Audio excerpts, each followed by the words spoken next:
নমস্কার, আপনারা দেখছেন স্কাই টিভি বাংলা। এই মুহূর্তে আমি রয়েছি আপনাদের সঙ্গে শাহজাহান। আমি রয়েছি যে আরজিকর কাণ্ডের একাধিক অভিযোগের সঙ্গে অভিযুক্ত সন্দীপ ঘোষ, সেই সন্দীপ ঘোষের বাড়ি থেকে, বেলিয়াঘাটা থানার এরিয়ার বাড়ি থেকে। নমস্কার, আপনারা দেখছেন স্কাই টিভি বাংলা। এই মুহূর্তে আমি আপনাদের সঙ্গে রয়েছি শাহজাহান। আমি রয়েছি আপনাদের সঙ্গে এখানে হচ্ছে বেলিয়াঘাটা সন্দীপ ঘোষের বাড়ির সামনে থেকে আমি আপনাদের সঙ্গে আজকে রয়েছি। আমি আপনাদেরকে বলবো যে আপনারা অবগত করবো যে আরজি করে পড়ুয়া ডাক্তারকে নৃশংস খুনের ঘটনায় আমরা দেখেছি গোটা দেশ তথা গোটা বিশ্ব একেবারে প্রতিবাদে সোচ্চার। ঠিক সেই সন্ধিক্ষণে, সেই মুহূর্তে আমরা কি দেখেছি, সুপ্রিম কোর্টের হাতে যায় সেই কেসের দায়ভার। সুপ্রিম কোর্টের নির্দেশে সেই কেসের তদন্ত করে সিবিআই আধিকারিকরা।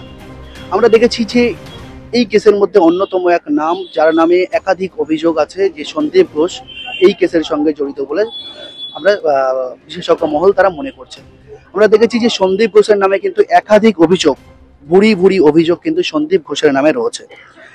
সিবিআই আধিকারিকরা টানা 9 দিন জিজ্ঞাসাবাদ করে সন্দীপ ঘোষকে, একেবারে টানা 9 দিন ম্যারাথন জিজ্ঞাসাবাদ করে সন্দীপ ঘোষকে।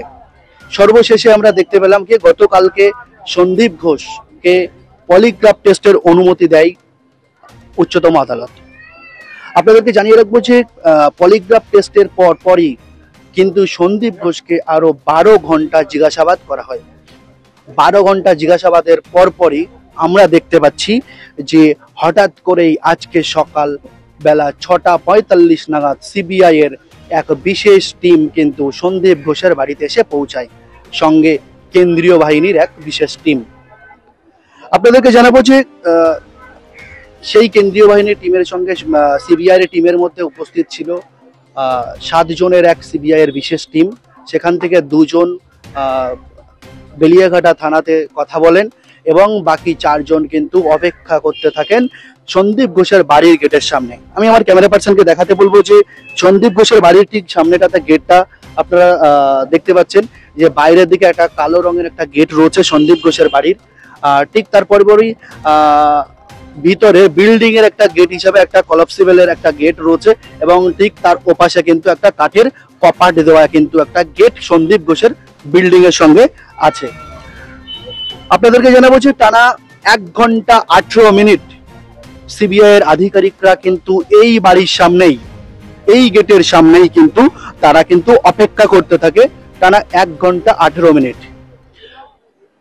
ঠিক 8:03 নাগাদ সন্দীপ ঘোষ সেই বিল্ডিং এর যে কপাটের যে গেটটা রয়েছে ওই গেট দিয়ে কিন্তু সন্দীপ ঘোষ বেরিয়ে আসেন এবং সিবিআই এর যে আধিকারিকরা আছেন তাদের সঙ্গে কিন্তু এক পক্ষ কথাবার্তা তিনি বলেন এবং তার পরপরই 8:06 নাগাদ সন্দীপ ঘোষ সিবিআই এর আধিকারিকদের বাড়ির ভিতরে যাওয়ার জন্য পারমিশন দেন এবং সন্দীপ ঘোষ সেই বাড়ির মধ্যে, এই যে বিল্ডিং আপনারা দেখতে পাচ্ছেন, এই বিল্ডিং এর মধ্যেই সন্দীপ ঘোষের 5 সদস্যের এক সিবিআই এর এক টিম কিন্তু প্রবেশ করে 8:06 নাগাদ সন্দীপ ঘোষের বাড়িতে। আপনাদেরকে বলবো যে একেবারে সন্দীপ ঘোষের বাড়িটা বিস্তীর্ণ এলাকা জুড়ে একেবারে কেন্দ্রীয় বাহিনীর জওয়ানরা এবং কলকাতা পুলিশের আধিকারিকরা সহ কিন্তু গোটা বাড়িটা কিন্তু নিরাপত্তার স্বার্থে কিন্তু বাড়ির চারিদিক কিন্তু একেবারে আপনাদেরকে বলবো যে নিরাপত্তার স্বার্থে কিন্তু পুলিশ মোতায়েন করা হচ্ছে। আমরা ঠিক তারপরে জানতে পেরেছি যে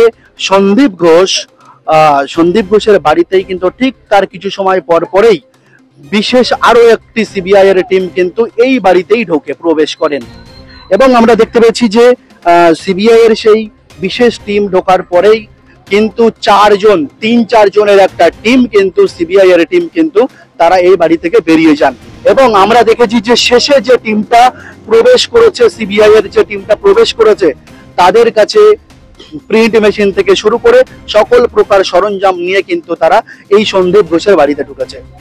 এখন প্রশ্ন হচ্ছে আমাদের যে কি এমন তথ্য এত টানা কন্টিনিউয়াস 9 ঘন্টা অর্থাৎ 9 দিন অর্থাৎ 100 ঘন্টা জিজ্ঞাসাবাদের পরেও কোনো তথ্য কোনো কিছু সন্দীপ ঘোষের এগেনস্টে পেল না।